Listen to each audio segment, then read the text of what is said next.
kinahanglan jud permi natong i-monitor ang atong mga manok kung wa ba kini sila mahugo ang ilang mga kalawasan, wala ba sila muniwang. Okay ni sila guys nga ato jud silang pag-check up nato nilang mga lawas o dili ba sila miniwang sila.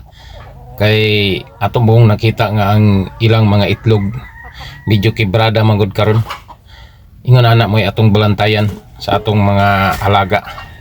Kay kung dili nato kini namo nato check ang ilang mga kalawasan, gato ra kita nga okay ra ang ilang mga tambukon, maayo ra ang ilang kondisyon. Mao nga kinahanglan jud nato sila pag anamon jud nato check up ang ilang mga lawas. Ingon ini mo atong gibuhat guys, kay wala day ta kabalo nga mi hugo ang ilang mga lawas. Ang hinungdan pod ni ini usa jud ang atong mga pagkaon nga dili sila komportable nila ning mga pagkauna. Ato kini namang ilisan ug mao man ning usa kasako natong napalit natong bag-o. Ato na pod kini ilisan og mga pagkaon, siguro ato na kining ipakanon na nato ni og mga liing mas.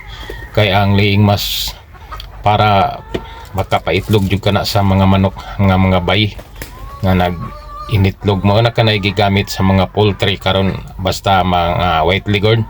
Ang liing mas mo gipakaon kanila usa mo kana mo atay pakaon na sab ni ini kay nagitlog magud sila. Ya kining mga pagkauna ato yung naobserbaran nga minus jud sila kayo sa para pagpatambok kanila. Kaya ato karong gilantaw ang atong manok medyo hugo man jud siya, dili man jud sama kaniadto nga sa integra atong gipakaon kanila nga maayog ang ilang mga kalawasan, tambok ug maayo pod ang ilang resulta sa ilang pagpangitlog. Pero karon nga atong gilisan ining klaseng developer, medyo barato siya sa mga pagkaon nato nga nauna natong gigamit, pero ang epekto po nila ni ang pagkaon na minus kayo. Kay muniwang man pod ang atong mga manok, bisan unsaon nimo sila gatag og pagkaon nga atong gihatag kanila, mao sa gyapon ato yung obserbaran nga medyo hugo jud ang ilang mga lawas ug mao na hinungdan nga minus ang atong manok ang ilang itlog karon pagkakarong mga panahon na. Ato yung nabantayan nga kibrada jud kayo ang ilahang itlog.